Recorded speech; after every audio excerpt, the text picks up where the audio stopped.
ಆತ್ಮೀಯ ಸ್ಪರ್ಧಾರ್ಥಿಗಳೇ, ಶ್ರೀ ಮಂಜುನಾಥ ಸೈನಿಕ ತರಬೇತಿ ಕೇಂದ್ರ ಯೂಟ್ಯೂಬ್ ಚಾನಲ್ಗೆ ತಮಗೆಲ್ಲರಿಗೂ ಆಧಾರದ ಸ್ವಾಗತ. ಸೊ ಏನಪ್ಪ ಅಂತಂದ್ರೆ, ಮನುಷ್ಯ ಬದುಕಬೇಕಾದ್ರೆ ಏನಾರ ಒಂದು ಕೆಲಸ ಮಾಡಬೇಕು ಅಂತಾರೆ. ಏನಾರ ಒಂದು ಕೆಲಸ ಮಾಡ್ಬೇಕಂದ್ರೆ ನಾವು ನೌಕರಿನ ಮಾಡ್ಬೇಕು. ಹಾಗಾದರೆ ಯಾವ ನೌಕರಿ ಮಾಡಬೇಕು?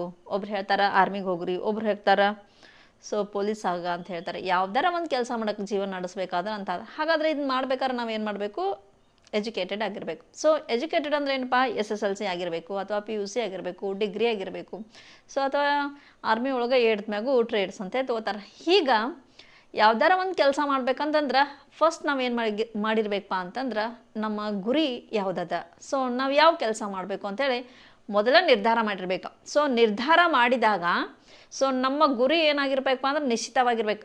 ಗುರಿ ನಿಶ್ಚಿತವಾಗಿತ್ತಂದ್ರೆ ನಾವು ಜಲ್ದಿ ಏನು ಮಾಡ್ತೀವಪ್ಪ ಅಂತಂದ್ರೆ ಆ ಗುರಿಯನ್ನು ತಲುಪ್ತೀವಿ. ಒಂದು ವೇಳೆ ನಮ್ಮ ಗುರಿ ನಿಶ್ಚಿತ ಆಗಿರಲಿಲ್ಲ ಅಂತಂದ್ರೆ ಯಾವ್ದು ಕರೀತಾರೆ? ಎಲ್ಲ ಕರೀತಾರೆ ಅಪ್ಲಿಕೇಶನ್, ಅದಕ್ಕೆ ಹಾಕು ಇದಕ್ಕೆ ಹಾಕು, ಎಲ್ಲನೂ ಹಾಕೋದಾ? ಫಸ್ಟ್ ಸ್ಟಾರ್ಟ್ ಮಾಡ್ತೀವಿ SSC, ಆಮೇಲೆ ಬಿಡ್ತೀವಿ ಗ್ರೂಪ್ ಡಿ, ಆಮೇಲೆ ಬಿಡ್ತೀವಿ ಗ್ರ್ಯಾಜುಯೇಟ್ NTPC. ಹೀಗೆಲ್ಲನೂ ಏನು ಮಾಡ್ತೀವಪ್ಪ ಅಂತಂದ್ರೆ ನಾವು ನಮ್ಮ ಮೈಂಡ್ ಸೆಟ್ಟನ್ನು ಚೇಂಜ್ ಮಾಡ್ಕೊತ ಹೋಗ್ತೀವಿ. ಸೊ ಯಾವಾಗಲೂ ಏನು ಮಾಡಬೇಕಪ್ಪ ಅಂದ್ರೆ ಮೊದಲಿಗೆ ನಾವು ಏನು ಮಾಡಬೇಕು ಅನ್ನೋದನ್ನು ಏನು ಮಾಡಬೇಕು? ಡಿಸೈಡ್ ಮಾಡಬೇಕು. ಡಿಸೈಡ್ ಆದ ನಂತರ ಅದಕ್ಕಾಗಿ ಏನು ಮಾಡಬೇಕಪ್ಪ ಅಂತಂದ್ರೆ ಒಂದು ಉದ್ದೇಶ. ನಾವು ಜಾಬ್ ಮಾಡತ್ತೀವಿ, ಯಾವ ಜಾಬ್ ಮಾಡ್ತೀವಿ ಅನ್ನೋದು ಫಸ್ಟ್ ನಿರ್ಧಾರ ಆಗಿರ್ತೈತಿ. ಆಗ ಪ್ರತಿ ವರ್ಷವೂ ಏನಪ್ಪ ಅಂದ್ರೆ ಸೆಂಟ್ರಲ್ ಗೌರ್ಮೆಂಟದಿಂದ ಒಂದಿಲ್ಲ ಒಂದು ಹುದ್ದೆಗಳನ್ನು ಏನು ಮಾಡ್ತಿರ್ತಾರಪ್ಪ ಅಂದ್ರೆ ಕಾಲ್ಫಾರ್ಮ್ ಆಗ್ತಿರ್ತಾವೆ. ಸರಿ. ಈಗ ನಾವು ಸ್ಟೇಟ್ ಗೌರ್ಮೆಂಟ್ ಕೇಳಿದ್ರೆ 2 ವರ್ಷಕ್ಕೊಮ್ಮೆ 3 ವರ್ಷಕ್ಕೊಮ್ಮೆ ಮಾಡ್ತಾರೆ. ನಾವೇನು ಮಾಡ್ತೀವಪ್ಪ ಅಂದ್ರೆ ಮ್ಯಾಕ್ಸಿಮಮ್ ಈಗ ಎಲ್ಲರೂ ಸೆಂಟ್ರಲ್ ಗೌರ್ಮೆಂಟ್ ಕಡೆನ ಒಲವು ಜಾಸ್ತಿ. ಹಾಗಾದ್ರೆ ಸೆಂಟ್ರಲ್ ಗೌರ್ಮೆಂಟ್ ಕಡೆ ಒಲವು ಜಾಸ್ತಿ ಐತೆ ಅಂತೇಳಿ ಎಲ್ಲರೂ ಅಪ್ಲಿಕೇಶನ್ ಹಾಕ್ತಾರೆ ಅಂತೇಳಿ ನಾವು ಹಾಕೋದಲ್ಲ. ಅಪ್ಲಿಕೇಶನ್ ಕರೆದಾಗ ಹಾಕಿದೀವಪ್ಪ ಅಂತಂದ್ರೆ ನಾವು ಇದನ್ನು ಹಾಕ್ತೀವಪ್ಪ ಅಂದ್ರೆ ಮೂಲನ 6 ತಿಂಗಳು ಅಥವಾ 3 ತಿಂಗಳು ಮುಂಚೆನೇ ಏನು ಮಾಡಿರಬೇಕು? ಸ್ಟಡಿ ಮಾಡ್ತಿರ್ಬೇಕು ಅಂತಂದ್ರೆ ಅಪ್ಲಿಕೇಶನ್ ಹಾಕಿದ ವರ್ಷನ ಏನಾಗ್ತೈತಪ್ಪ ಅಂದ್ರೆ ನಮ್ಗೆ ಕೆಲಸ ಸಿಗ್ತದೆ. ನಿಮ್ಗೆ ಗೊತ್ತಿರುವಂಗೆ ಈಗ RRB group D, RRB NTPS ಅಂತ ಹೇಳಿ ಪ್ರತಿ ವರ್ಷನೂ ಕರೀತಾರೆ. ಗ್ರೂಪ್ ಡಿ ಅಂತಂದ್ರೆ ಏನಪ್ಪ ಅಂದರೆ SSLC ಮ್ಯಾಗ್ರಿ. ಆಲ್ರೆಡಿ ನೀವು ಅಪ್ಲಿಕೇಶನ್ ಹಾಕಿದ್ದೀರಿ. ಈಗ ಅಪ್ಲಿಕೇಶನ್ ಹಾಕಿ ಸ್ಟಡಿನೂ ಸ್ಟಾರ್ಟ್ ಮಾಡಿದಿರಿ. ಎಕ್ಸಾಮ ನವಂಬರ್ದಾಗದ. ಅವಾಗ ಎಷ್ಟು ಹುದ್ದೆ ಇದ್ದಪ್ಪ ಅಂದ್ರೆ 32,438 ಹುದ್ದೆಗಳಿದ್ದು. ಇವಾಗ ಗ್ರೂಪ್ ಡಿ ಅಂದರೆ SSLC ಮ್ಯಾಗ್ ಹಾಕಿದವ್ರು. SSLC ಮುಗಿದವರೆಲ್ಲನೂ ನೌಕರಿ ಮಾಡಬೇಕಂತ ಹೇಳಿ ಅಪ್ಲಿಕೇಶನ್ ಹಾಕಿರ್ತಾರೆ. ನೌಕರಿ ಮಾಡಬೇಕಂತ ಹೇಳಿ ನನಗೆ ಬೇಕನ್ನೋರು ಏನಪ್ಪ ಅಂದ್ರೆ ಅನಿವಾರ್ಯ ಇದ್ದವ್ರು ಏನು ಮಾಡಿರ್ತಾರೆ ಅಂದ್ರೆ ಸ್ಟಡಿ ಸ್ಟಾರ್ಟ್ ಮಾಡಿರ್ತಾರೆ. ಅನಿವಾರ್ಯತೆ ನಮ್ಗೆ ಜೀವನ ನಡೆಸ್ಬೇಕಾರೆ ಒಂದು ನೌಕರಿ. ಸರಿ. ಹಾಗಾದ್ರೆ ಇವಾಗ ಗ್ರೂಪ್ ಡಿ ಅಂತೂ ಹಾಕಿದ್ದೀರಿ. ನೆಕ್ಸ್ಟ್ ಇನ್ನೇನಪ್ಪ ಅಂತಂದ್ರೆ ರೈಲ್ವೆ ಇಲಾಖೆಯಲ್ಲಿ central government employed notice CN, ಮತ್ತು ನಿಮ್ಗೆ ಗೊತ್ತಿರಬೇಕು ಇಂಡಿಯನ್ ರೈಲ್ವೆ ಅಂತಂದ್ರೆ ಭಾರತೀಯ ರೈಲ್ವೆ. ನಮ್ಮ ಭಾರತದಾಗ ಅತಿ ಹೆಚ್ಚು ಉದ್ಯೋಗದಾತ ಯಾರಪ್ಪ ಅಂತಂದ್ರೆ RRB. ಅಂತಂದ್ರೆ ಅತಿ ಹೆಚ್ಚು ಕೆಲಸ ಕೊಡೋರು ಯಾರಪ್ಪ ಅಂತಂದ್ರೆ ನೌಕರಸ್ಥರಿಗೆ, ಕೆಲಸ ಮಾಡೋರಿಗೆ ಕೊಡೋರು ಯಾರಪ್ಪ ಅಂದ್ರೆ ಇವರೇ ರೀ. ಹಾಗಾದ್ರೆ ಇಲ್ಲಿ ನಮ್ಗೇನು ಕೊಟ್ಟಿದ್ದಾರಪ್ಪ ಅಂದ್ರೆ recruitment for the various post of non technical popular categories, graduate and under graduate. ಹೌದಾ? ಈಗ 2 ರೀತಿ ಪೋಸ್ಟ್ ಅದಾವೆ. ಒಂದು ಗ್ರ್ಯಾಜುಯೇಟ್ ಮತ್ತು ಇನ್ನೊಂದು ಅಂಡರ್ ಗ್ರ್ಯಾಜುಯೇಟ್. ಗ್ರ್ಯಾಜುಯೇಟ್ ಅಂದರೆ ಏನಪ್ಪ ಅಂದ್ರೆ ಡಿಗ್ರಿ ಕಂಪ್ಲೀಟ್ ಆದವ್ರು. ಅಂಡರ್ ಗ್ರ್ಯಾಜುಯೇಟ್ ಅಂತಂದ್ರೇನ PUC ಕಂಪ್ಲೀಟೆಡ್ ಆದವ್ರಿಗೆ, ಅಂದರೆ ಪದವಿ ಪೂರ್ವ. ಪದವಿಗಿಂತ ಮುಂಚೆ 2 ರೀತಿ ಪೋಸ್ಟನ್ನು ಇವಾಗ ಕರೆದಿದ್ದಾರೆ. ಇದಕ್ಕಿಂತ ಮುಂಚೆ ಗ್ರೂಪ್ ಡಿ ಅಂದರೆ SSLC ಮುಗಿದ ಈಗ ಅಪ್ಲಿಕೇಶನ್. ಇವಾಗ ಸ್ಟಾರ್ಟ್ ಆಗಿದೆ ಯಾವತ್ತಪ್ಪ ಅಂದ್ರೆ ಗ್ರ್ಯಾಜುಯೇಟ್ ಲೆವೆಲ್ ಸ್ಟಾರ್ಟ್ ಆಗಿದೆ. ಇದಾದ ನಂತರ ಮತ್ತೆ ಯಾವ್ದು ಸ್ಟಾರ್ಟ್ ಆಗೈತೆ ಅಂದ್ರೆ ಅಂಡರ್ ಗ್ರ್ಯಾಜುಯೇಟ್ ಸ್ಟಾರ್ಟ್ ಆಗೈತೆ. ಟೋಟಲ್ ಆಗಿ ಪೋಸ್ಟ್ ಏನದಪ್ಪ ಅಂದ್ರೆ 8,858 ಪೋಸ್ಟ್ ಅದ ಅಂತ. ಒಂದೊಂದು ರೀತಿ ಅಬೋನು ಆಗ್ತಾವ ಅಥವಾ ಮ್ಯಾಕ್ಸಿಮಮ್ ಮಾಡ್ತಾರೆ ಅದ್ರೊಳಗೆ ಪೋಸ್ಟ್. ಇವಾಗ ಈಗ ಸ್ಟಾರ್ಟ್ ಆಗಿದ್ದು ಯಾವಪ್ಪ ಅಂತಂದ್ರೆ ಅಪ್ಲಿಕೇಶನ್ ಗ್ರ್ಯಾಜುಯೇಟ್ ಲೆವೆಲ್ ರೀ. ಗ್ರ್ಯಾಜುಯೇಟ್ ಲೆವೆಲ್ ಸ್ಟಾರ್ಟ್ ಮಾಡಿದ್ದಾರೆ. ಹಾಗಾತಂದ್ರೆ ಇಲ್ಲಿ ಕೊಟ್ಟಿದ್ದಾರೆ ನೋಡ್ರಿ, application are invited for eligible candidates for the following post non technical popular categories, graduate NTPC ಅಂತ ಹೇಳಿ ಕೊಡ್ತಾರಲ್ಲ, ಅದ non technical popular categories graduate. Under graduate next start ಆಗೋದಾದರೆ given the table below the last date for submission of application is given the table below and applications are complete in respect to B must be submitted through online mood only. Application ಹೆಂಗೆ ಹಾಕ್ಬೇಕಂತಾರಪ್ಪ ಅಂತಂದ್ರೆ online ಮೂಡ್ನಾಗ ಹಾಕ್ಬೇಕು ಅಂತ ಹೇಳ್ತಾರೆ. ಇವಾಗ ಯಾವ post ಅದಾವ, ಯಾವಾಗ start ಆಗ್ತದ? ಈಗ ಇಂಪಾರ್ಟೆಂಟ್ ಡೇಟ್ಸ್ ಆ್ಯಕ್ಟಿವಿಟಿ ಅಂದರೆ ಈ ಸದ್ಯ ಸ್ಟಾರ್ಟ್ ಆಗಿದ್ರಿ.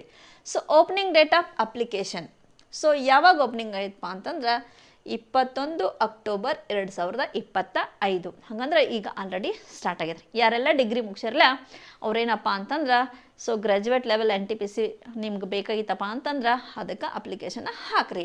ಸೊ ಇನ್ನು ಏನಪ್ಪ ಅಂದ್ರೆ ಕ್ಲೋಸಿಂಗ್ ಡೇಟ್. ಸೊ ಈ ಅಪ್ಲಿಕೇಶನ್ ಯಾವಾಗ ಕ್ಲೋಸ್ ಆಗ್ತೈತಿ, ಹಾಗಂದ್ರೆ ನಾವು ಅಪ್ಲಿಕೇಶನ್ ಹಾಕೋದು ಯಾವಾಗ ಮುಗಿತೈತಿ ಅಂತಂದ್ರೆ 20 ನವಂಬರ್ 2025. ಹಂಗಂತಂದ್ರೆ ಈಗ ಡಿಗ್ರಿ ಮುಗಿದವ್ರಿಗೆ ಅಪ್ಲಿಕೇಶನ್ ಸ್ಟಾರ್ಟ್ ಆಗೈತೆ ಅಂದರೆ ಹಾಗಾದ್ರೆ ಆ ಪೋಸ್ಟ್ ಎಷ್ಟು ಅದಾವ ಅಂದ್ರೆ 5800 ಪೋಸ್ಟ್ ಅದಾವ್ರಿ. ಎನಿ ಡಿಗ್ರಿ ಯಾವ್ದು ಬೇಕಾದ ಡಿಗ್ರಿ ಮಾಡಿರಿ ನೀವು.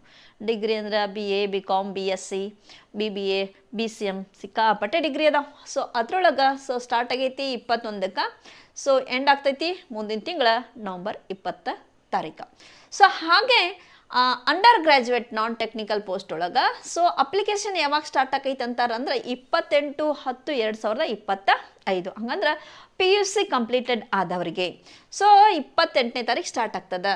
ಸೊ ಇವಾಗ last date of under graduate ಅವರಿಗೆ ಲಾಸ್ಟ್ ಡೇಟ್ ಯಾವಾಗಪ್ಪ ಅಂತಂದ್ರೆ 27 ನವಂಬರ್ 2025. ಸೊ ಇವಾಗ ಅಲ್ಲಿ ನೋಡ್ರಿ ಗ್ರ್ಯಾಜುಯೇಟ್ನಾಗ ಯಾವ ಪೋಸ್ಟ್ ಅದಾವ, ಅಂಡರ್ ಗ್ರ್ಯಾಜುಯೇಟ್ ಒಳಗೆ ಯಾವ ಪೋಸ್ಟ್ ಅದಾವ ಅಂಥೇಳಿ ನೋಡೋಣ. ಎಸ್ ಇವಾಗ ನೋಡ್ರಿ. So name of the post. So first one is given non technical popular category graduate. So ನೋಡ್ರಿ ಇಲ್ಲೇ ಗ್ರ್ಯಾಜುಯೇಟ್ ಅಂತ ಗ್ರ್ಯಾಜುಯೇಟ್ ಒಳಗೆ ಯಾವ ಪೋಸ್ಟ್ ಅದಾವು ನೋಡ್ಕೊಂಡ್ಬಿಡ್ರಿ. ನೀವು ಯಾವ ಪೋಸ್ಟಿಗೆ ಹಾಕಬೇಕು ಅಂಥೇಳಿ ನಿಮ್ಮ ಇಷ್ಟವಾದ ಹುದ್ದೆಯನ್ನು ನೋಡ್ಕೊಂಡ್ಬಿಡ್ರಿ. So chief commercial cum ticket supervisor, next station master, goods train manager, junior account assistant cum typist. ನೆನಪಿರಲಿ ಟೈಪಿಸ್ಟ್ ಮತ್ತು ಟೈಪಿಸ್ಟ್ ಇದ್ದಲ್ಲಿ ಸೊ ಮಸ್ಟ್ ಶುಡ್ ಹ್ಯಾವ್ ನಿಮ್ಗೆ ಟೈಪ್ ಮಾಡೋದು ಗೊತ್ತಿರಬೇಕು. ಯಾಕಂತಂದ್ರೆ 1 ನಿಮಿಷನಾಗ 30 ಪದಗಳನ್ನು ಇಂಗ್ಲೀಷ್ ಅಥವಾ ಹಿಂದಿ 1 ನಿಮಿಷದಲ್ಲಿ ಹೀಗೆ ಕೊಟ್ಟಿರ್ತಾರೆ. ಸೊ ಫಾಸ್ಟ್ ಟೈಪಿಸ್ಟ್ ಗೊತ್ತಿರಬೇಕು. ಯಾವ ಹುದ್ದೆಗೆ ಟೈಪಿಸ್ಟ್ ಅಂತೇಳಿ ಮಸ್ಟ್ ಐತೆಲ್ಲ ಅದನ್ನೇನು ಮಾಡ್ತಾರಪ್ಪ ಅಂದ್ರೆ ಟೈಪಿಸ್ಟ್ ಸ್ಕಿಲ್ ನಡೆಸ್ತಾರೆ. ಸೊ ಇಲ್ಲೇ ಕೊಟ್ಟಿದ್ದಾರೆ ನೋಡ್ರಿ ಏನಪ್ಪ ಅಂದ್ರೆ junior accountant assistant cum typist ಅಂದ್ರೆ ಅಸಿಸ್ಟೆಂಟ್ ಕಮ್ ಟೈಪಿಸ್ಟ್ ಅಂದವ್ರಿಗೆ ಟೈಪಿಂಗ್ ಗೊತ್ತಿರಬೇಕು. Next senior clerk cum typist ಅಂತಾರೆ. ಸೊ ಈ 2 ಹುದ್ದೆಗಳಿಗೆ ಏನಪ್ಪ ಅಂತಂದ್ರೆ must and should typing knowledge ಗೊತ್ತಿರ್ಬೇಕ್ರಿ. ಸರಿನಾ? ಹಿಂದಿ ಆಯಿತು, ಇಂಗ್ಲೀಷ್ ಆಯಿತು, any language. So next pay scale ಇಲ್ಲಿ ಕೊಟ್ಟಿದ್ದಾರೆ. ನಮ್ಗೇನು ಪೇ ಸ್ಕೇಲ್ ಕೊಟ್ಟಾರಪ್ಪ ಅಂತಂದ್ರೆ ಪರ್ 7th ಈಗ ನಮ್ಗೆ ಸ್ಟಾರ್ಟ್ ಇದ್ದಿದ್ದೆ 7th ಐತಿ. ನಿಮ್ದು ಈಗ ಎಕ್ಸಾಮ್ ನೋಡೋದು ನೀವು ಜಾಯಿನ್ ಆಗ್ಬಿಡ್ದ 8th ಪೇ ಸ್ಕೇಲ್ ಸ್ಟಾರ್ಟ್ ಆಕೈತ್ರಿ. ಹಾಗಾದ್ರೆ ಇಲ್ಲಿ ಕೊಟ್ಟಾರ ನಮ್ಗೆ ಫಸ್ಟ್ ಇನಿಷಿಯಲ್ ಸ್ಟೇಜ್ ಅಂದ್ರೆ ಮೊದಲ ಬಾರಿಗೆ ಫಸ್ಟ್ ಸ್ಟೇಜ್ ಏನೈತೆ ಅಂದ್ರೆ 35,400 ಅದ ರೀ. ಸೊ ಇಲ್ಲೇ ಇವಕ್ಕೆ ಏನೈತೆ ಅಂದ್ರೆ 29,200 ಇನಿಷಿಯಲ್ ಸ್ಟೇಜ್ ಅಂತಾರೆ. ಹಂಗಂದ್ರೆ ಇವಾಗ ಎಷ್ಟು ಆಗಿರಬಹುದಪ್ಪ ಅಂತಂದ್ರೆ ಒಂದು 60,000 ಅಥವಾ 55,000 58,000 ಫಸ್ಟ್ ಇರುತ್ತೆ. ಸೊ ಇನ್ನು 8th ಪೇ ಸ್ಕೇಲ್ ಐತೆ ಅಂದ್ರೆ 1,00,000 ತನೂ ನಿಮ್ಮ ಪೇಮೆಂಟ್ ಏನಾಗ್ತದೆ ಫಸ್ಟ್ ಮಂತಿಗೆ ಹೋಗ್ತದೆ. ಸೊ ಇಲ್ಲಿ ನೆಕ್ಸ್ಟ್ ಏನು ಮಾಡಿದಾರಪ್ಪ ಅಂದ್ರೆ ಏಜ್ ಆ್ಯಸ್ ಆನ್ 1/1/2026 ಅಂತಂದ್ರೆ ಜನವರಿ 1, 2026ಕ್ಕೆ ಅನ್ವಯವಾಗುವ ರೀತಿ ಗ್ರ್ಯಾಜುಯೇಟ್ ಲೆವೆಲ್ಲಿಗೆ ಏಜ್ ಹೆಂಗಿರಬೇಕಪ್ಪ ಅಂತಂದ್ರೆ 18ರಿಂದ 33 ವರ್ಷದ ಒಳಗಡೆ. ಹಂಗಂತಂದ್ರೆ 18 ವರ್ಷ ದಾಟಿರಬೇಕು, 33 ವರ್ಷ ಒಳಗಿರ್ಬೇಕ್ರಿ. ಹಂಗಂದ್ರೆ 33 ವರ್ಷ ಒಳಗಡೆ ಅಂತಂದ್ರೆ ಸೊ ಸಾಮಾನ್ಯ ಕ್ಯಾಟಗರಿ ಆಯ್ತು. ಆಮೇಲೆ SC ST OBC ಅಂಥೇಳಿ ಆ category wise as per government rules ಪ್ರಕಾರ ನಮಗೇನು ಇಟ್ಟಿರ್ತಾರಪ್ಪ ಅಂತಂದ್ರೆ ವಯಸ್ಸಿನ ಮಿತಿಯನ್ನು ಕೊಟ್ಟಿರ್ತಾರೆ ರೀ. ಸರಿನಾ? ಇವಾಗ ಟೆಂಟೇಟಿವ್ ವೇಕೆನ್ಸಿ ಅಂದಾರ ರೀ. ಹಂಗಂದ್ರೆ ತಾತ್ಕಾಲಿಕವಾಗಿ ಎಷ್ಟು ಪೋಸ್ಟ್ ಅಂತ ಹೇಳ್ತಾರಂದ್ರೆ 5,800 ಅಂತ ಹೇಳಿ ಕೇಳ್ತಾರೆ ತಾತ್ಕಾಲಿಕವಾಗಿ. ಅಂತಂದ್ರೆ ಇದಕ್ಕಿಂತ ಹೆಚ್ಚು ಮಾಡ್ಬೋದು ರೀ ಅವರು. ಸರಿನಾ? ಸೊ ಇನ್ನು ನೆಕ್ಸ್ಟ್ ಏನಪ್ಪ ಅಂದ್ರೆ under graduate non technical popular categories under graduate means ಪದವಿ ಪೂರ್ವ ಅಂದ್ರೆ PUC ಕಂಪ್ಲೀಟೆಡ್ ಆದವ್ರಿ. ಸೊ PUC ಕಂಪ್ಲೀಟೆಡ್ ಆದವರಿಗೆ ಯಾವ ಹುದ್ದೆ ಅದಾವು ನೋಡ್ಕೊರಿ. So here is traffic assistant, next commercial cum ticket clerk, next account clerk cum typist, next junior clerk cum typist, next train clerk. ಇವೇನಪ್ಪ ಅಂದ್ರೆ ಸೆಕೆಂಡ್ PUC ಯಾರು ಮಾಡಿರಲ್ಲ, ಯಾರು NTPC ಒಳಗೆ ಹೋಗ್ಬೇಕು ಅನ್ಕೊಂತೀರಲ್ಲ ಅವ್ರಿಗಿರುವಂಥ ಹುದ್ದೆಗಳ್ರಿ. ಸೊ ಇಲ್ಲಿ ನೋಡ್ರಿ ಟೈಪಿಸ್ಟ್ ಅದಾವ. ಸೊ ಅದಕ್ಕೆ ನಿಮ್ಗೆ ಟೈಪಿಂಗ್ ನಾಲೆಜ್ ಗೊತ್ತಿರಬೇಕು ಅಂತಾರೆ. ಸೊ ಟೈಪಿಂಗ್ ನಾಲೆಜ್ ತಿಳ್ಕೊಂಡಿರ್ಬೇಕು ರೀ. ಹಾಗಾದ್ರೆ ಇವರ ಪೇ ಸ್ಕೇಲ ಇನಿಸಿಯಲ 25,500, 21,700, 19,900. ಹಾಗಂದ್ರೆ ಇವಾಗಿನ 7th ಪೇ ಸ್ಕೇಲ್ ಒಳಗೆ ಸೊ ಇದು ಏನಿರ್ತೈತಪ್ಪ ಅಂದ್ರೆ 40,000, 50,000 ಇರ್ತೈತೆ ರೀ. ನೆಕ್ಸ್ಟ್ 8th ಪೇ ಆತಂದ್ರೆ 80,000 ತನಕ ನಿಮ್ಗೆ ಏನಾಗ್ತೈತಪ್ಪ ಅಂದ್ರೆ ಫಸ್ಟ್ ಮಂತ್ ಸ್ಯಾಲ್ರಿ ಸಿಗ್ತದ. ಹಾಗಾದ್ರೆ ಇವರ ಏಜ್ ಹೆಂಗಿರ್ಬೇಕಪ್ಪ ಅಂದ್ರೆ 18 ವರ್ಷ ಪೂರೈಸಿರಬೇಕು, 30 ವರ್ಷದ ಒಳಗಡೆ ಇರ್ಬೇಕ್ರಿ. ನೋಡ್ರಿ ಏಜ್ ಮ್ಯಾಕ್ಸಿಮಮ್ ಏಜ್ ಇರ್ತೈತಿ. ಯಾರೆಲ್ಲನೂ ನೌಕರಿ ಮಾಡ್ಬೇಕಂತಿರಲ್ಲ ಅವರೆಲ್ಲನೂ ಅನ್ವಯ ಮಾಡ್ಬೋದು ರೀ. ಸೊ ಇವರ ಹುದ್ದೆಗಳು ಎಷ್ಟು ಅದಾವ ಅಂದ್ರೆ 3,050 ಅದಾವ್ರಿ. ಸರಿನಾ? ಸೊ ಈಗ ನೋಡ್ರಿ PUC ಮ್ಯಾಗ 3,050 ಅದಾವ್ರಿ ಮತ್ತು ಡಿಗ್ರಿ ಮ್ಯಾಗ 5,008 ಅದಾವ. ಟೋಟಲಾಗಿ ಏನಾಗ್ತಾವಪ್ಪ ಅಂದ್ರೆ 8,850. ಇದೇನಪ್ಪ ಅಂದ್ರೆ ತಾತ್ಕಾಲಿಕವಾಗಿ, ಇದಕ್ಕಿಂತ ಹೆಚ್ಚು ಮಾಡ್ಬೋದು ಅವರು. ಸರಿನಾ? ಹಾಗಾದ್ರೆ ಇಲ್ಲೇ ನಮ್ಗೇನು ಕೊಟ್ಟಿದ್ದಾರಪ್ಪ ಅಂತಂದ್ರೆ ಅಪ್ಲಿಕೇಶನ್ ಹಾಕ್ಬೇಕಾದ್ರೆ ನಮ್ಗೆ ಅಡ್ವೈಸ್ ಮಾಡಿರ್ತಾರೆ ಏನೇನು ಬೇಕು ಏನೇನಿಲ್ಲ ಅಂಥೇಳಿ. ಸೊ ನೀವು ಆನ್ಲೈನ್ಯಾಗ ಹೋಗಿದ್ರಪ್ಪ ಅಂತಂದ್ರೆ ನಿಮ್ಗೆ ಅವರ ಆನ್ಲೈನ್ಯಾಗ ಅಪ್ಲಿಕೇಶನ್ ಹಾಕ್ತಿರ್ತಾರೆ. ಸೊ ಬಟ್ ನಾನು ಏನು ಹೇಳ್ತೇನಪ್ಪ ಅಂದ್ರೆ ನಮ್ಮ ಕರ್ನಾಟಕದ ವೆಬ್ಸೈಟ್ ಮಾತ್ರ ಹೇಳ್ತೇನೆ ನೋಡ್ರಿ ಇಲ್ಲಿ. ಸೊ ಇಲ್ಲೆಲ್ಲ ವೆಬ್ಸೈಟ್ಗಳು ಅದಾವ್ರಿ. ಸೊ ನಮ್ಮ ಕರ್ನಾಟಕದ ವೆಬ್ಸೈಟ್ ಏನಪ್ಪ ಅಂತಂದ್ರೆ ಬೆಂಗಳೂರು ನೋಡ್ರಿ, ಬೆಂಗಳೂರು ಅದ ರೀ. ಬೆಂಗಳೂರದು ವೆಬ್ಸೈಟ್ ಏನೈತಪ್ಪ ಅಂತಂದ್ರೆ www.rrbnc.gov.in ರೀ. ಕರ್ನಾಟಕದ ಅಭ್ಯರ್ಥಿಗಳಿಗೆ ಬೆಂಗಳೂರದ ವೆಬ್ಸೈಟ್ ಅಡ್ರೆಸ್ ರೀ ಇದು. ಸೊ ಇಲ್ಲೇನು ಕೊಟ್ಟಿದ್ದಾರಪ್ಪ ಅಂತಂದ್ರೆ ನಮ್ದು ಡೇಟ್ ಆಫ್ ಬರ್ತ್ ಹೆಂಗಿರಬೇಕು, ನಾವು ಹೆಂಗೆ ಅಪ್ಲಿಕೇಶನ್ ಹಾಕಬೇಕು ಅನ್ನೋದನ್ನು ಕೊಟ್ಟಿರ್ತಾರೆ ರೀ. ಸೊ ಇದನ್ನ ಏನು ಮಾಡಪ್ಪ ಅಂದ್ರೆ ನೀಟಾಗಿ ಅಲ್ಲಿ ಅಪ್ಲಿಕೇಶನ್ ಹಾಕ್ಬೇಕಾರೆ ಅಪ್ಲಿಕೇಶನ್ ಹಾಕೋರಿಗೆ ಬಿಟ್ಟು ಕೊಡಬೇಡ್ರಿ. ಅವ್ರು ಹಾಕ್ತಿರ್ತಾರೆ, ನೀವು ಏನು ಮಾಡ್ರಪ್ಪ ಅಂದ್ರೆ ನಿಮ್ಮ ಹೆಸರು ಡೀಟೇಲಾಗಿ ಕರೆಕ್ಟ್ ಅದ ಇಲ್ಲೋ ಚೆಕ್ ಮಾಡಿಬಿಟ್ಟು ಏನು ಮಾಡ್ಬ ಅಂದ್ರೆ ಮುಂದುವರ್ಸ್ಕೋಬೇಕು. ಸರಿನಾ? ಈಗ ನೋಡಿರಿ ಎಷ್ಟು ಪೋಸ್ಟ್ ಅದಾವ ಅನ್ನೋದು ಗೊತ್ತಾಯ್ತು ರೀ. ನೆಕ್ಸ್ಟ್ ಏನು ಮಾಡ್ತಿರಪ್ಪ ಅಂತಂದ್ರೆ ಈ ಪೋಸ್ಟ್ಗಳ ನಂತರ ನಮ್ಗೇನು ಗೊತ್ತಿರಬೇಕಪ್ಪ ಅಂತಂದ್ರೆ ಎಕ್ಸಾಮ್ ಹೆಂಗಿರ್ತಾವ್ರಿ, ಅಪ್ಲಿಕೇಶನ್ ಡೇಟು ಗೊತ್ತದ ನಿಮ್ಗೆ. ನೋಡ್ರಿ ಇದು ಗ್ರ್ಯಾಜುಯೇಟ್ ಲೆವೆಲ್ದ, ಇದು under graduate level application date ಮತ್ತು ಕ್ಲೋಸಿಂಗ್ ಡೇಟ್. ಸೊ ಇದಾದ ನಂತರ ನಮ್ಗೇನು ಗೊತ್ತಿರಬೇಕಪ್ಪ ಅಂತಂದ್ರೆ ಎಕ್ಸಾಮ್ ಪ್ಯಾಟರ್ನ್ ಹೆಂಗಿರುತ್ತೆ ಅಂದ್ರೆ ಪರೀಕ್ಷೆ ಹೆಂಗಿರುತ್ತೆ ಅಂದ್ರೆ ಪ್ರೊಸೆಸ್ ಆಫ್ ಅಂದ್ರೆ ಈ ಎಕ್ಸಾಮ್ ನಡೆಸ್ತಾರಲ್ಲ NTPC ಯಾವ ರೀತಿ ಪ್ರೊಸೆಸ್ ಆಯ್ಕೆ ಪ್ರಕ್ರಿಯೆ ಹೆಂಗಿರುತ್ತೆ ಅಂತ ಹೇಳ್ತಾರೆ. ಸೊ ಈ ಆಯ್ಕೆ ಪ್ರಕ್ರಿಯೆ ಹೆಂಗಿರುತ್ತೆ ಅಂತಂದ್ರೆ ಏನಿರುತ್ತಾ ಅಂದ್ರೆ CBT 1, CBT 2 ಆ್ಯಂಡ್ ಏನಿರುತ್ತಪ್ಪ ಅಂತಂದ್ರೆ CBT 1 ಮತ್ತು CBT 2 ಆದ ನಂತರ ಸ್ಕಿಲ್ ಟೆಸ್ಟ್ ಅಥವಾ ಟೈಪಿಸ್ಟ್ ಎನಿ ಅದರ್ ಯಾವ್ದಾರ ಅಂದ್ರೆ ಟೈಪಿಸ್ಟ್ ಇದ್ರೆ ಟೈಪಿಸ್ಟ್ ಹುದ್ದೆ, ಯಾವ್ದಾರ ಸ್ಕಿಲ್ ಬೇಕಾದ್ರೆ ಕೌಶಲ್ಯ ಬೇಕಾದ್ರೆ ಆ ಕೌಶಲ್ಯ ಟೆಸ್ಟ್ ಇರ್ತಾವೆ. ಇದಾದ ನಂತರ ಏನಿರ್ತೈತಪ್ಪ ಅಂದ್ರೆ ಮೆಡಿಕಲ್ ಎಕ್ಸಾಮ್ ಇರ್ತೈತೆ ರೀ. ಸರಿನಾ? ಹೀಗೆ ಆಯ್ಕೆ ಪ್ರಕ್ರಿಯೆ ಇರ್ತೈತಿ. ಹಾಗಾದ್ರೆ ನಮ್ಗೆ CBT 1 ಒಳಗೆ ಹೆಂಗಿರುತ್ತೆ ಅಂತಂದ್ರೆ ನೋಡ್ರಿ CBT 1 ನಮಗೇನಿರುತ್ತಪ್ಪ ಅಂತಂದ್ರೆ 3 ಪಾರ್ಟ್ ಇರ್ತಾವೆ ರೀ. ಸೊ 3 ಪಾರ್ಟ್ ಒಳಗೆ ಮೊದಲೇದಾಗಿ ಜನರಲ್ ಅವೇರ್ನೆಸ್ ರೀ, ಅಂದರೆ ನಾವು GK ಅಂತ ಹೇಳಿ ಕರಿತೀವಿ. ಸೊ ಈ GK ರೀ, ಆ GK ಎಷ್ಟಿರ್ತಪ್ಪ ಅಂತಂದ್ರೆ 40 ಕ್ವಶನ್ಸ್ ಇರ್ತಾವೆ. GK ಎಷ್ಟಿರ್ತಾವ್ರಿ 40 ಕ್ವಶನ್ಸ್ ಇರ್ತಾವ CBT ಫಸ್ಟ್ ಒಳಗೆ. ನೆಕ್ಸ್ಟ್ ಏನಿರ್ತಪ್ಪ ಅಂತಂದ್ರೆ ಮ್ಯಾಥ್ಸ್ ಇರ್ತದೆ. ಮ್ಯಾಥ್ಸ್ ಎಷ್ಟಿರ್ತಾವಂದ್ರೆ 30 ಕ್ವಶನ್ ಇರ್ತಾವ.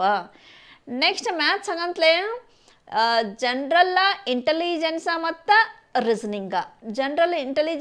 ರೀಸನಿಂಗ ಅವು 30 ಕ್ವಶನ್ ಇರ್ತಾವ್ರಿ. ಸೊ ಹೋಲ್ಸೇಲಾಗಿ CBT 1 ಒಳಗೆ ಎಷ್ಟು ಕ್ವಶನ್ ಇರ್ತಾವಪ್ಪ ಅಂದ್ರೆ 100 ಕ್ವಶನ್ ಇರ್ತಾವ್ರಿ. ಓಕೆ, 100 ಮಾರ್ಕ್ಸ್ ಇರ್ತಾವ್ರಿ. ಆ 100 ಮಾರ್ಕ್ಸ್ 100 ಕ್ವಶನ್ಗೆ 100 ಮಾರ್ಕ್ಸ್ ಇರ್ತಾವೆ. ಸೊ ಮತ್ತು ಇಲ್ಲಿ ನೆಗೆಟಿವ್ ಇರ್ತಾವೋ ಇಲ್ಲ ಅಂತ ಹೇಳಿ ಕೇಳ್ಬೋದು. ಸೊ ಇಲ್ಲಿ ನೆಗೆಟಿವ್ ಇರ್ತಾರೆ. ಏನಂದ್ರೆ 1/3 ಆಫ್ ಮಾರ್ಕ್ಸ್ ಈಸ್ ನೆಗೆಟಿವ್. ಏನಿರ್ತಾವಪ್ಪ ಅಂದ್ರೆ 1/3 ಮಾರ್ಕ್ಸ್ ಹೆಂಗಿರ್ತಾವ್ರಿ ನೆಗೆಟಿವ್ ಇರ್ತಾವೆ. ಓಕೆ, ಸೊ ಈಗ CBT 1 100 ಮಾರ್ಕ್ಸ್ ಇರ್ತೈತಿ, 100 ಪ್ರಶ್ನೆ ಇರ್ತಾವ ಮತ್ತು ನೆಗೆಟಿವ್ ಇರ್ತಾವ್ರಿ. ಸರಿ, ಇಲ್ಲಿ ಯಾವುದೇ ರೀತಿ ಗ್ರಾಮರ್ ಅದು ಇಲ್ಲ. ಸೊ ಏನಂದ್ರೆ general awareness, maths, general intelligence ಮತ್ತು ರೀಸನಿಂಗ್. ಸೊ ಹೋಲ್ಸೇಲಾಗಿ 100 ಕ್ವಶನ್ನು, 100 ಮಾರ್ಕ್ಸು. ಸೊ ಸಮಯ ಎಷ್ಟಿರ್ತೈತಪ್ಪ ಅಂತಂದ್ರೆ ಇಷ್ಟು ಪ್ರಶ್ನೆಗಳಿಗೆ duration of time is 90 minutes. ಅಂದ್ರೆ 1.5 ಗಂಟೆ ಒಳಗೆ ನಾವು 100 ಕ್ವಶನನ್ನು ಟಚ್ ಮಾಡ್ಬೇಕು ರೀ. 100 ಕ್ವಶನ್ ಟಚ್ ಮಾಡೋಕ್ಕೆ ಟೈಮ್ ಎಷ್ಟು ಕೊಟ್ಟಾಗ 90 ನಿಮಿಷ. ಸರಿನಾ? ಈ ಸಿ ಬಿ ಟಿ ಆಗ್ತದೆ. ಸಿ ಬಿ ಟಿ ಆದ ನಂತರ 1ನೇ ಸಿ ಬಿ ಟಿ ಆಯ್ತು. ನಮ್ಮದು 1ನೇ ಸಿ ಬಿ ಟಿ ಕ್ಲಿಯರ್ ಆಯ್ತು ಅಂದ್ರೆ ಸಿ ಬಿ ಟಿ 2. 2ನೇ ಸಿ ಬಿ ಟಿ ರೀ ಏನಿರುತ್ತಪ್ಪ ಅಂತಂದ್ರೆ ಸಿ ಬಿ ಟಿ 1 ಒಳಗೆ ಹೆಂಗೆ general knowledge, maths, general reasoning ಆಗಿತ್ತವಲ್ಲ, ಹಾಗೆ ಸಿ ಬಿ ಟಿ 2ರೊಳಗೂ ಏನಿರ್ತೈತಪ್ಪ ಅಂತಂದ್ರೆ ಜನರಲ್ ಅವೇರ್ನೆಸ್. ಅಲ್ಲೇ 40 ಕ್ವಶನ್ ಇದ್ದವು ರೀ. ಇಲ್ಲೇ ಎಷ್ಟು ಕ್ವಶನ್ ಆಗ್ತಾವಪ್ಪ ಅಂದ್ರೆ 50 ಪ್ರಶ್ನೆಗಳು ಆಗ್ತಾವ್ರಿ ಜನರಲ್ ಅವೇರ್ನೆಸ್. ಆ ನಂತರ ಏನು ಬರ್ತೈತಪ್ಪ ಅಂತಂದ್ರೆ ಮ್ಯಾಥ್ಸ್ ಬರ್ತದ ರೀ. ಸರಿನಾ? ಮ್ಯಾಥ್ಸ್ ಎಷ್ಟು ಕ್ವಶನ್ ಇರ್ತಾವಪ್ಪ ಅಂದ್ರೆ 35 ಕ್ವಶನ್. ಅಲ್ಲೇ 30 ಇರ್ತಾವೆ, ಇಲ್ಲೇ 35 ಸಿ ಬಿ ಟಿ 2 ಒಳಗೆ. ಆಮೇಲೆ ಏನಂದ್ರೆ ಜನರಲ್ಲ, ಇಂಟೆಲಿಜೆನ್ಸ ಮತ್ತು ರೀಸನಿಂಗ ಇವೆಷ್ಟು ಇರ್ತಾವೆ ಅಂದ್ರೆ 35 ಇರ್ತಾವ್ರಿ. ಸೊ ಇಲ್ಲಿ ಒಟ್ಟು ಪ್ರಶ್ನೆಗಳು ಏನಾಗ್ತಾವಪ್ಪ ಅಂದ್ರೆ 120 ಆಗ್ತಾವ್ರಿ. ಸೊ 120 ಪ್ರಶ್ನೆಗಳಿಗೆ 120 ಅಂಕ. Each question carries 1 marks. 120 question ಅದಾವಂತಂದ್ರೆ ಸೊ ಎಷ್ಟು ಮಾರ್ಕ್ಸ್ ಇರ್ತಾವಂದ್ರೆ 120 ಮಾರ್ಕ್ಸ. ಇಲ್ಲೂ ಏನಿರ್ತೈತಪ್ಪ ಅಂದ್ರೆ 1/3 ಮಾರ್ಕ್ಸ್ ಏನಿರ್ತಾವಂದ್ರೆ ನೆಗೆಟಿವ್ ಇರ್ತಾವ್ರಿ. ಸರಿನಾ? ಸೊ ಇಲ್ಲೂ ಸೇಮ್ ಟೈಮ್ ಎಷ್ಟು ಇರ್ತೈತಪ್ಪ ಅಂತಂದ್ರೆ ಎಷ್ಟಿರ್ತೈತಿ ಹೇಳ್ರಿ? ಸಿ ಬಿ ಟಿ 1ಗೆ ಎಷ್ಟು ಟೈಮ್ ಇರ್ತೈತಿಲ್ಲ, ಸಿ ಬಿ ಟಿ 2ಗೂ ಏನಿರ್ತೈತಿ ಅಂದ್ರೆ ಟೈಮ ಅಷ್ಟೇ ಇರ್ತೈತೆ ರೀ. ಹಂಗಂದ್ರೆ ಇಲ್ಲೂ 90 ನಿಮಿಷ. ಅಲ್ಲಿ 90 ನಿಮಿಷನಾಗ 100 ಪ್ರಶ್ನೆ ಟಚ್ ಮಾಡಿದವರು, ಇಲ್ಲಿ 90 ನಿಮಿಷನಾಗ ಎಷ್ಟು ಕ್ವಶನ್ ಟಚ್ ಮಾಡ್ಬೇಕ್ರಿ? 120 ಕ್ವಶನ ಟಚ್ ಮಾಡ್ಬೇಕ್ರಿ. So 2 C B T clear ಆದ ನಂತರ ನಮಗೇನಿರ್ತೈತಪ್ಪ ಅಂದ್ರೆ skill test, typing test, so ಹಿಂಗೆ ಇರ್ತಾವ್ರಿ. ಅಂದರೆ ಯಾವ ಹುದ್ದೆಗಳಿಗೆ ಏನು ಬೇಕಲ್ಲ ಆ ಟೆಸ್ಟನ್ನು ಅವ್ರು ಮಾಡ್ತಾರೆ. ಸರಿನಾ? ನೆಕ್ಸ್ಟ್ ಆಮೇಲೆ ಏನಿರ್ತೈತಪ್ಪ ಅಂದ್ರೆ ಮೆಡಿಕಲ್ ಟೆಸ್ಟ್ ಇರ್ತದೆ. ಇವು 4 ಕ್ಲಿಯರ್ ಆದ ನಂತರ ನಮ್ಗೆ ಏನಾಗ್ತದಪ್ಪ ಅಂದ್ರೆ ಮೆರಿಟ್ ಲಿಸ್ಟ ಕೊಡ್ತಾರೆ. ಸರಿನಾ? ಸೊ ಈಗ ನಮ್ದು C B T 1, C B T 2, C B T 3 ಯಾವಾಗ ನಡೀತಾವ್ರಿ ಅಂತ. ಸೊ ಈಗ ಗ್ರೂಪ್ ಡಿ ಹುದ್ದೆಗಳನ್ನು ಕರೆದನ 6 ತಿಂಗಳು, 7 ತಿಂಗಳು, 8 ತಿಂಗಳು ಏನು ಮುಗೀತು. ಇವಾಗ ನವಂಬರ್ಗೆ ಎಕ್ಸಾಮ್ ಅದಾವೆ. ಆಗ ನಮ್ಮ ಎಕ್ಸಾಮ ಯಾವಾಗ ಬರ್ತಾವಪ್ಪ ಅಂತಂದ್ರೆ 2026ಕ್ಕೆ ಎಕ್ಸಾಮ ಬರ್ತಾವ್ರಿ. ಹಂಗಂದ್ರೆ ನಮಗೆ ಮ್ಯಾಕ್ಸಿಮಮ್ ಅಂದ್ರೆ 3ರಿಂದ 4 ತಿಂಗಳ ಟೈಮ ಸಿಗ್ತದೆ. ಆ 3ರಿಂದ 4 ತಿಂಗಳ ಟೈಮ್ದಾಗ ನಮ್ಮ ಗುರಿ, ನಮ್ಮ ಉದ್ದೇಶ ಸೀಮಿತ ಗುರಿ ಇರ್ಬೇಕ್ರಿ. ಆ ಗುರಿ ಉದ್ದೇಶ ಹೊಂದಿರಬೇಕು. ಉದ್ದೇಶ ಏನಾಗಿರ್ಬೇಕಂದ್ರೆ ಅನಿವಾರ್ಯತೆ ಹೊಂದಿರಬೇಕು. ಅಂತಂದ್ರೆ ಏನಾಗ್ತದೆ ಅಂದರೆ ಮೊದಲಿಗೆ ಏನು ಮಾಡ್ತೀರಿ? ಸಕ್ಸಸ್ ಆಗ್ತೀರಿ. ಸರಿನಾ? ನೋಡಿರಿ, ಸೊ ಇಷ್ಟೆಲ್ಲ C B T 1, C B T 2 ಅಂತಂದರೆ ಯಾವ ಭಾಷೆ ಒಳಗೆ ಎಕ್ಸಾಮ್ ಐತೆ ಅಂತೇಳಿ ಹೇಳಲೇ ಇಲ್ಲ. ಸೊ ಯಾವ ಭಾಷೆ ಒಳಗೆ ಎಕ್ಸಾಮ್ ಇರುತ್ತಪ್ಪ ಅಂತಂದ್ರೆ ನಮ್ಮ ಮಾತೃಭಾಷೆಯಲ್ಲೇ ಎಕ್ಸಾಮ್ ಬರಿಬೋದು ರೀ. ಎಕ್ಸಾಮನ್ನು ಈಗೇನು ಮಾಡಿದಾರಪ್ಪ ಅಂತಂದ್ರೆ ಸೆಂಟ್ರಲ್ ಗೌರ್ಮೆಂಟ್ ಇದ್ದವರು ಮ್ಯಾಕ್ಸಿಮಮ್ ಕನ್ನಡ ಭಾಷೆಯಲ್ಲಿ ಬರಿಬೋದು. ನಿಮ್ಮ ಕನ್ನಡ ಇಷ್ಟ ಅಂದ್ರೆ ಕನ್ನಡದಾಗ ಬರೀರಿ, ಇಂಗ್ಲೀಷ್, ಹಿಂದಿ, ಅದರ್ 13 ಲ್ಯಾಂಗ್ವೇಜ್, ಪ್ರಾದೇಶಿಕ ಭಾಷೆಗಳು ಟೋಟಲ್ ಆಗಿ ಎಷ್ಟು ಭಾಷೆಗಳು ಸಿಗ್ತಾವೆ ಅಂದ್ರೆ ನಮಗೆ 15 ಭಾಷೆ ಅದಾವ್ರಿ. ಕನ್ನಡಿಗರು ಮ್ಯಾಕ್ಸಿಮಮ್ ಯಾವುದಕ್ಕೆ ಇಷ್ಟಪಡ್ತೀವಪ್ಪ ಅಂದ್ರೆ ಕನ್ನಡ ಬರೆಯೋಕೆ ಇಷ್ಟಪಡ್ತೀವಿ. ಸೊ ನಿಮ್ಗೆ ಯಾವ ಲ್ಯಾಂಗ್ವೇಜ್ ಬೇಕಲ್ಲ ಆ ಲ್ಯಾಂಗ್ವೇಜ್ದಾಗ ನಾವು ಏನು ಬರಿಬೋದು ಅಂದರೆ ಎಕ್ಸಾಮ ಬರಿಬೋದಿಲ್ಲ RRB ಒಳಗೆ. ಸೊ ಈಗ ಇಷ್ಟೆಲ್ಲ ಹೇಳಿದಿವ್ರಿ. ಮತ್ತು ಅಪ್ಲಿಕೇಶನ್ ಹಾಕಕ್ಕೆ ರೊಕ್ಕ ಎಷ್ಟು ಬೇಕಲ್ಲ ಗೊತ್ತಬೇಕಲ್ಲ. ಸೊ ನೋಡಿರಿ, ಅಪ್ಲಿಕೇಶನ್ ಹಾಕಕ್ಕೆ for a general OBC EWS candidates, ಸಾಮಾನ್ಯ ಅಭ್ಯರ್ಥಿಗಳು, OBC ಮತ್ತು EWS ಅಭ್ಯರ್ಥಿಗಳಿಗೆ ಅಪ್ಲಿಕೇಶನ್ ಫೀ ಎಷ್ಟಿರ್ತಂದ್ರೆ 500 ರೂಪೀಸ್ ಇರುತ್ತೆ. Next for SC ST PWD female ex service man candidates ಎಷ್ಟೈತಪ್ಪ ಅಂದ್ರೆ 250 ಅದ ರೀ. ಸರಿನಾ? ಇವಾಗ ನಾವೀಗ ಎಕ್ಸಾಮ್ ಫೀ ಕಟ್ಟಿದ್ದೀವಿ ರೀ. ಎಕ್ಸಾಮ್ಗೆ ಹೋಗಲಿಲ್ಲ ಅಂದ್ರೆ ರೊಕ್ಕ ವಾಪಸ್ ಬರೋಂಗಿಲ್ಲ. ಎಕ್ಸಾಮ್ಗೆ ಹೋದಂದ್ರೆ ಏನು ಮಾಡ್ತಾರೆ ಅಂದ್ರೆ ನಮ್ಗೆ ರಿಫಂಡ ಮಾಡ್ತಾರೆ. ಸೊ ನಾವು ಕೊಟ್ಟಿದ್ದ ಅಪ್ಲಿಕೇಶನ್ದ ಆ ರೊಕ್ಕ ಏನು ಮಾಡ್ತಾರಪ್ಪ ಅಂದ್ರೆ ನಮ್ಮ ಅಕೌಂಟಿಗೆ ರಿಫಂಡ ಮಾಡ್ತಾರೆ ಅವ್ರು. ಸೊ ಇವಾಗ ಮತ್ತೆ ವಾಪಸ್ ಹೇಳ್ತೀನಿ ರೀ. ನೋಡಿರಿ, ಓಪನಿಂಗ್ ಡೇಟ್, ಕ್ಲೋಸಿಂಗ್ ಡೇಟ್ ಅಂದ್ರೆ ಅಪ್ಲಿಕೇಶನ್ ಯಾವಾಗ ಸ್ಟಾರ್ಟ್ ಆಕವ ಮತ್ತು ಯಾವಾಗ ಮುಗಿತಾವ ಅಂಥೇಳಿ ನೆನಪಿರಲಿ. ಉದ್ದೇಶ ಇದ್ರೆ ಉದ್ಯೋಗಕ್ಕೆ ಆರಾಮಾಗಿ ಹೋಗ್ಬೋದು ರೀ. ಸರಿನಾ? ಈಗ NTPC ವೇಕೆನ್ಸಿ ರಿಲೀಸ್ ಆಲ್ರೆಡಿ ನಮ್ಮ ಯೂಟ್ಯೂಬ್ ಚಾನಲ್ದಾಗ ಏನು ಮಾಡಿದಾರಪ್ಪ ಅಂತಂದ್ರೆ ಹೇಳಿದಾರೆ ನಿಮ್ಗೆ. ಆವಾಗ ಹೇಳಿದಾರೆ. ಯಾವಾಗ ಹೇಳಿದಾರಪ್ಪ ಅಂದ್ರೆ 23 ಸೆಪ್ಟೆಂಬರ್ 2025ಕ್ಕೆ ಏನೈತೆ ಅಂತಂದ್ರೆ ನೋಟಿಫಿಕೇಶನ್ ಆಗೈತಿ ಅಂಥೇಳಿ ಹೇಳಿದಾರೆ ರೀ. ಸರಿನಾ? ಸೊ ಈಗ ನೋಡಿರಿ, ಆವಾಗ ಆಗದ, ಆವಾಗ ನಮ್ಗೆ ನಮ್ಮ ಚಾನಲ್ದಾಗ ಏನು ಮಾಡಿದಾರಪ್ಪ ಅಂತಂದ್ರೆ ಅಪ್ಲಿಕೇಶನ್ ಸ್ಟಾರ್ಟ್ ಆಗ್ತಾವ ಅಂತ ಹೇಳಿಬಿಟ್ಟಿದ್ದಾರೆ. ಆವಾಗ ಬಿಟ್ಟಾರ್ರಿ 23 ಸೆಪ್ಟೆಂಬರ್ದಾಗ. ಈಗ ಶಾರ್ಟ್ ನೋಟ್ ರಿಲೀಸ್ ಡೇಟ್ ಅಂದಾರ ರೀ. ಆಲ್ರೆಡಿ ರಿಲೀಸ್ ಆಗೈತೆ ರೀ. ಯಾವ್ದು ರಿಲೀಸ್ ಆಗೈತಪ್ಪ ಅಂದ್ರೆ ಗ್ರ್ಯಾಜುಯೇಟ್ ಆಗೈತೆ ರೀ. ಗ್ರ್ಯಾಜುಯೇಟ್ ಈಗ ಅಪ್ಲಿಕೇಶನು ಸ್ಟಾರ್ಟ್ ಆಗ್ಯಾವ್ರಿ. 21/10/2025ಕ್ಕೆ ಸ್ಟಾರ್ಟ್ ಆಗೈತೆ ಅಂತಂದ್ರೆ ಇವ್ರದ್ದು ಗ್ರ್ಯಾಜುಯೇಟ್ ಲೆವೆಲ್ ಡೇಟ್ ಎಲ್ಲಿಗೆ ಎಂಡ್ ಆಕೈತೆ ಅಂದ್ರೆ 20 ನವಂಬರ್ 2025ಕ್ಕೆ ಮುಗಿತದ ರೀ. ಸೊ ಮತ್ತು ಅಂಡರ್ ಗ್ರ್ಯಾಜುಯೇಟ್ಗೆ ಇದು ಎಂಡಿಂಗ್ ಡೇಟ್ ಇದು. ಸರಿನಾ? ಇದು ಎಂಡಿಂಗ್ ಡೇಟ್. ಹಾಗಾದ್ರೆ ಸ್ಟಾರ್ಟಿಂಗ್ ಡೇಟ್ ಏನೈತಪ್ಪ ಅಂತಂದರೆ ಇಲ್ಲೇ 28 ಅಕ್ಟೋಬರ್ 2025. ಇದು ನೋಡ್ರಿ ಸ್ಟಾರ್ಟಿಂಗ್ ಡೇಟ PUC ಮೇಲೆ ಹಾಕಿದವ್ರಿಗೆ, ಎಂಡಿಂಗ್ ಡೇಟ PUC ಮೇಲೆ ಹಾಕಿದವ್ರಿಗೆ. ಸೊ ಡಿಗ್ರಿ ಮ್ಯಾಗ ಹಾಕಿದವ್ರಿಗೆ starting date 21/10, ending date 21/11/2025. So application ಹಾಕಿದ ನಂತರ ನೋಡಿರಿ, ಅಪ್ಲಿಕೇಶನ್ ಹಾಕ್ಬೇಕಾರೆ ಯಾವ ಮೊಬೈಲ್ ಕೊಡ್ತೀರಿ, ಯಾವ ಇಮೇಲ್ ಕೊಡ್ತೀರಿ ಅದು ನಿಮ್ಮ ಕಡೆನೇ ಇರಬೇಕು ರೀ. ಸೊ ಆವಾಗ ಏನು ಮಾಡ್ತಾರಪ್ಪ ಅಂದ್ರೆ ನಮ್ಗೆ ಮೆಸೇಜ್ ಹಾಕ್ತಿರ್ತಾರೆ ರೀ.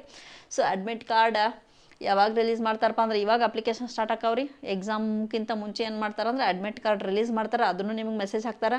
ಆಮೇಲೆ CBT 1 ಅನೌನ್ಸ್ ಮಾಡ್ತಾರೆ, ನೆಕ್ಸ್ಟ್ CBT 2 ಅನೌನ್ಸ್ ಮಾಡ್ತಾರೆ. ಎಲ್ಲ ಕ್ಲಿಯರ್ ಮಾಡಿದ ನಂತರ ನಮ್ಗೆ ಏನು ಸಿಗ್ತೈತಪ್ಪ ಅಂದ್ರೆ RRB ಒಳಗೆ ಕೆಲಸ ಸಿಗ್ತೈತಿ. ನಾವು ಕೆಲಸ ಮಾಡೋಕೆ ಎಲಿಜಿಬಲ್ ಆಗ್ಬೇಕಂತಂದ್ರೆ ಏನು ಮಾಡಿರಿ, ಇವಾಗಿಂದ ಓದಕ್ಕೆ ಸ್ಟಾರ್ಟ್ ಮಾಡಿರಿ.